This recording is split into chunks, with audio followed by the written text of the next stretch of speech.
The feeling of being perpetually behind is a lie. It's a symptom of a broken internal alarm, one that's been stuck ringing for years. This video explains the circuit that's fried and how you can start to rewire it. And chances are, the very design of your day is reinforcing the problem, turning your own ambition directly against you. Your brain has a powerful urgency bias. It's a survival mechanism that prioritizes immediate threats and rewards over long-term goals. Thousands of years ago, this kept you alive. A rustle in the grass demanded your full attention, more than planning for next season's harvest. Today, that same wiring makes you react to a notification badge like it's a predator. Your brain gives you a small, satisfying hit of dopamine for clearing a trivial email. It feels productive. It feels like progress. This is the cognitive equivalent of eating candy when your body needs real food. You get a quick rush, followed by a crash, leaving you more depleted than before.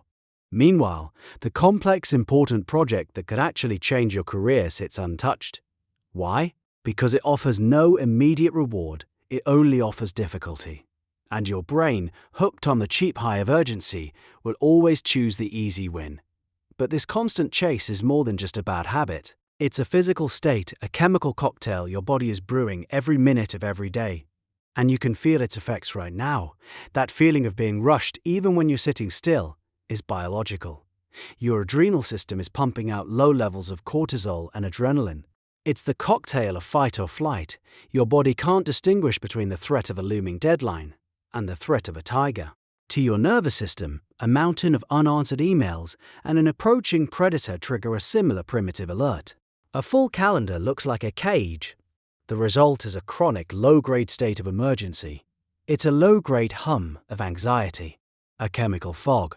It degrades your decision-making, ruins your sleep, and makes you snap at people you love over things that, in a calmer state, you would barely notice. Take a full breath. Are your shoulders creeping up towards your ears? Is your jaw clenched? You've likely been holding that tension for hours.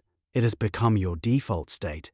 This physiological loop is incredibly difficult to break with thoughts alone. Trying to just relax is like shouting at a flooding basement to be dry. You have to find the source of the leak, and that leak is in our fundamental, flawed understanding of time itself. We've been taught to see time as a single, linear track, a ruler measuring out minutes and hours. This is clock time. The ancient Greeks called it Chronos. It's quantitative, relentless, and completely external. It's the time of schedules, deadlines, and meetings. But they had another word for time. Kairos. Kairos is qualitative time. It's the right moment, the opportune time. It's a state of deep immersion where hours can feel like minutes. It's the time of insight, creativity, and genuine connection.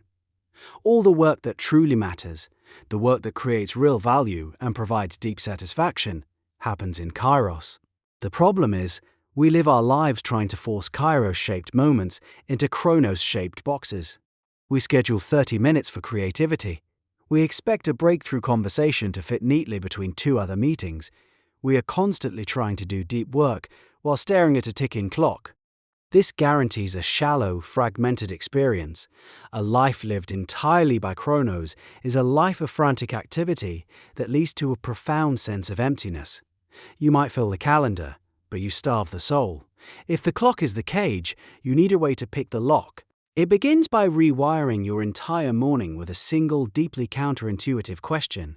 Instead of asking, "What's the most urgent thing I have to do today?" you need to ask yourself a different question. What deserves my slowness today? This question is a direct counter-command to your brain's urgency addiction. It's a deliberate act of rebellion against the cult of speed. It reframes slowness as a resource, something to be allocated to the most deserving tasks. Think about the work that truly moves the needle. A difficult strategic document, planning a complex project, giving thoughtful feedback to a team member, writing a piece of code that will be the foundation of a new system. Urgency is the enemy of this work.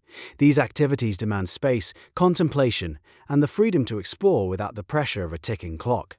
By asking what needs your slowness, you are performing triage on your attention. You are consciously deciding to protect your most valuable cognitive real estate from the invasion of the urgent but unimportant. Skeptics might argue that their workplace demands immediate responses, that slowing down is a luxury they can't afford. This is a valid concern in a culture that rewards responsiveness. The reframe is this: strategic slowness on the vital few tasks allows for greater speed and accuracy on the trivial many. When your most important work is done well, it prevents the cascade of urgent problems that result from rushed, sloppy execution. But asking the question is only the key. The room you're in is still wired for panic.